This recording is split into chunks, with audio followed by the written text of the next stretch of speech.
नमस्कार, मैं डॉक्टर मेज़बीन आप सबका अपने YouTube channel my online education में बहुत बहुत स्वागत करती हूँ। आज हम लोग बीएड के ईपीसी 2 के डेवलपिंग असेसमेंट टूल के बारे में समझेंगे कि कोई भी परीक्षण को स्टैंडर्डाइज कैसे किया जाता है। केवल परीक्षण बना लेना ही आसान काम नहीं है, बल्कि उसके बाद परीक्षण को स्टैंडर्डाइज किया जाता है ताकि हमें एक उच्च कोटि का परीक्षण प्राप्त हो सके। यह एक बहुत ही जटिल और वैज्ञानिक प्रक्रिया है जिसमें मुख्य रूप से 4 चरण आते हैं। पहला है परीक्षण की योजना बनाना, दूसरा है प्रश्नों की रचना करना, तीसरा है प्रश्नों का चयन करना और चौथा है परीक्षण का मूल्यांकन करना। परीक्षण की योजना बनाना यह सबसे प्रथम चरण है। कोई भी परीक्षण के स्टैंडर्डाइजेशन में यह सबसे पहला चरण है जिसके अंतर्गत हम उन सभी बातों का निर्धारण करते हैं, पूर्व में निर्धारण करते हैं जिनके द्वारा या जिनका प्रयोग हम स्टैंडर्डाइज टूल को बनाने में प्रयुक्त करते हैं। सबसे पहले इस प्रक्रिया के अंतर्गत हम उन सभी चीज़ों को ध्यान देते हैं, जैसे परीक्षण की विषय वस्तु क्या है, परीक्षण के उद्देश्य क्या है, प्रश्नों का प्रकार कैसा होगा, किन प्रश्नों का चयन करना है, उनकी संख्या कितनी होगी, उनको हल करने के लिए समयावधि कितनी दी जाएगी, उनका अंकन किस प्रकार किया जाएगा, आदि सभी बातों का निर्धारण इस प्रथम सोपान के अंतर्गत किया जाता है। फिर है नेक्स्ट हमारा जो आता है प्रश्नों की रचना करना। प्रश्नों की रचना करना बहुत ही महत्वपूर्ण चरण है। कोई भी परीक्षण के स्टैंडर्डाइजेशन में प्रश्नों का रचना करने के लिए ऊपर उपयुक्त बातों को ध्यान रखते हैं, जैसे यहाँ एक मॉडल भी दिया गया है आर.एस. दवे का। शिक्षण उद्देश्य और विषय वस्तु के अनुसार हम प्रश्नों के प्रकार, उसकी भाषा, अपेक्षित वह उत्तर, कठिनाई स्तर और विभेदन क्षमता, इन सभी का ध्यान रखते हैं और उनके अनुसार हम प्रश्नों की रचना करते हैं। प्रकार यानी कि प्रश्नों की जो हम रचना कर रहे हैं वो किस प्रकार के होंगे, बहुविकल्पी होंगे, दीर्घकालिक होंगे यानी विस्तृत होंगे, लघु होंगे, अति लघु होंगे, किस प्रकार का उनका नेचर होगा, उसके आधार पर प्रश्नों की रचना करेंगे। भाषा का भी ध्यान रखेंगे कि ना तो वो बहुत ही क्लिष्ट हो, ना ऐसी हो जो कि बच्चों को समझ ही में ना आए, उसके कई उत्तर आते हों, तो इस तरह का ना हो।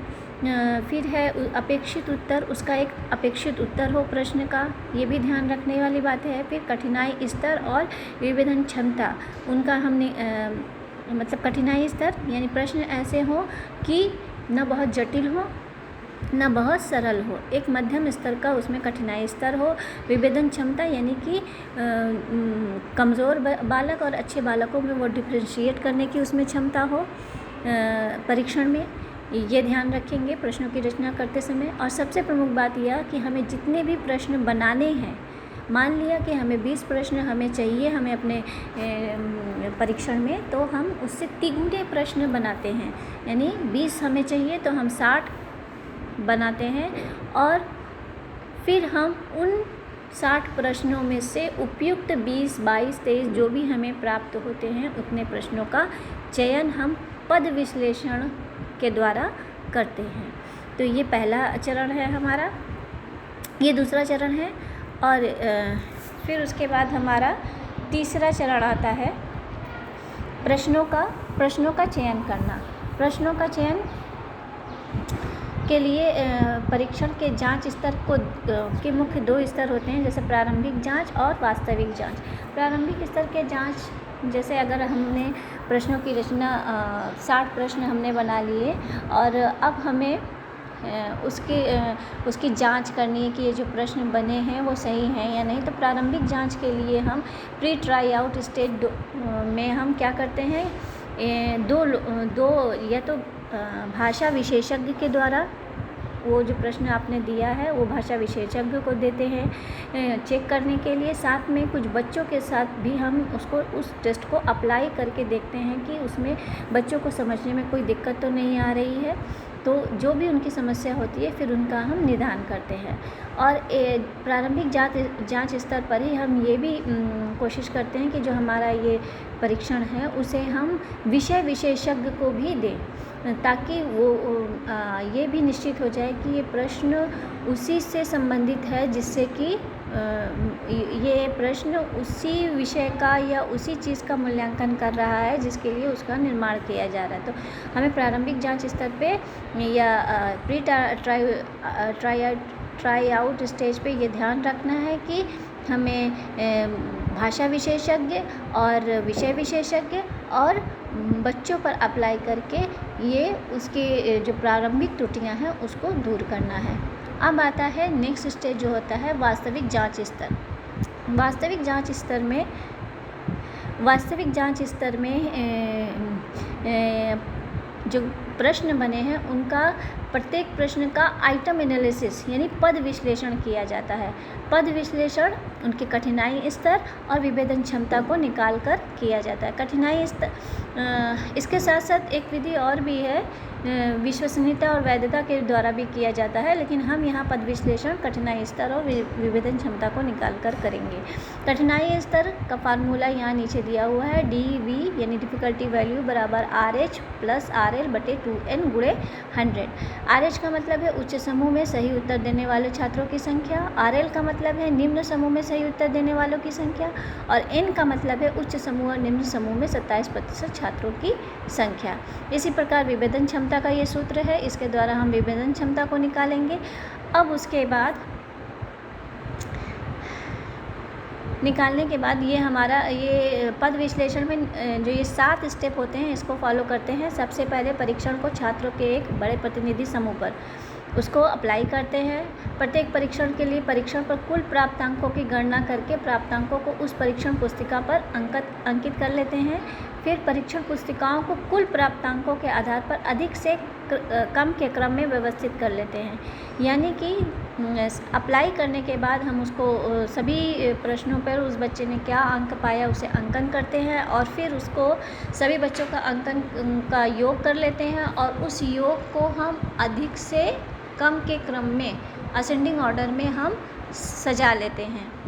और फिर उसके बाद परीक्षण पुस्तिकाओं को दो समूहों उच्च समूह और निम्न समूहों में बनाते हैं। ऊपर के 27% छात्रों के उत्तर पुस्तिकाओं यानी उच्च समूह में तथा नीचे के 27% छात्रों के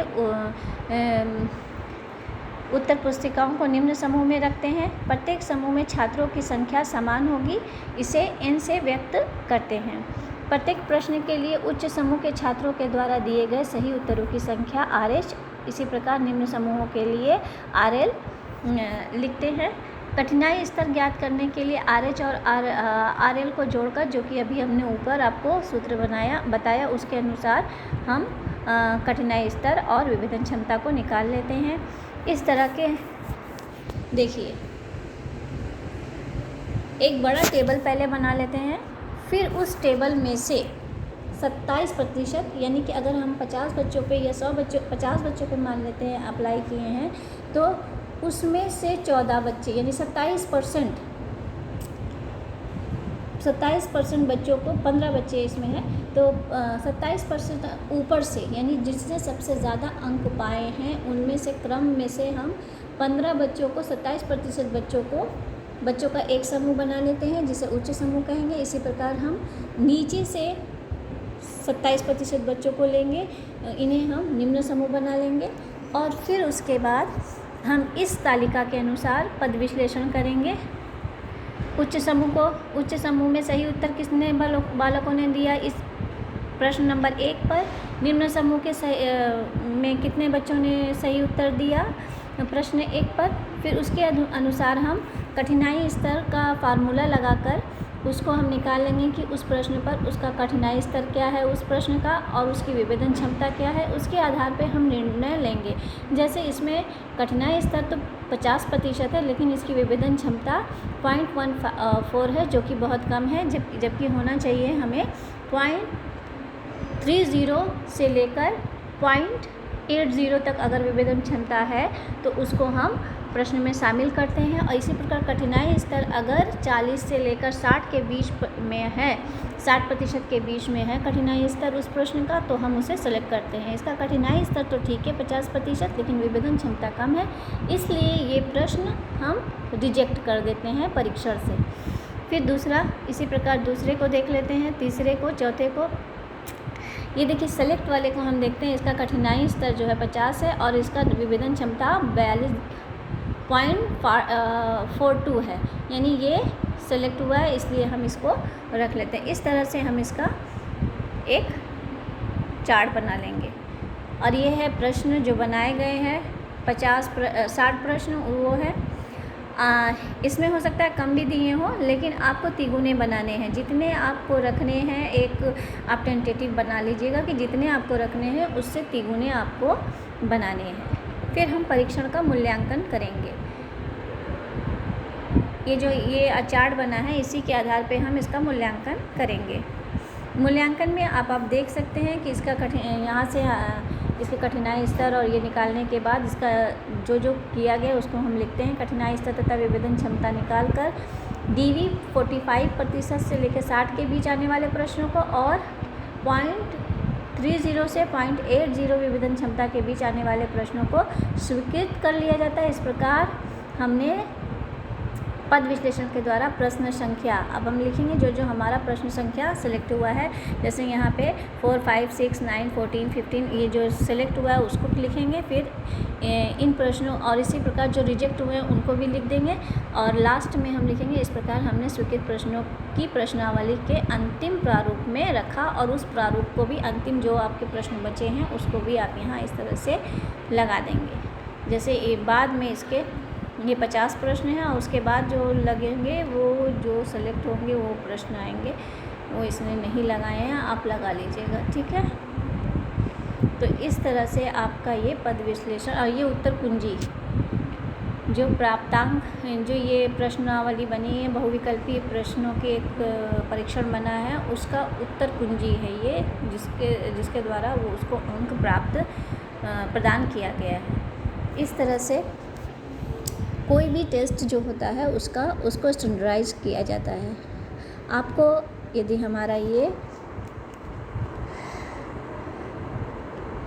अगर आपको ये परीक्षण का प्रमाणीकरण पसंद आया हो तो कृपया आप इसे ज़रूर लाइक करें, शेयर करें, सब्सक्राइब करें। धन्यवाद।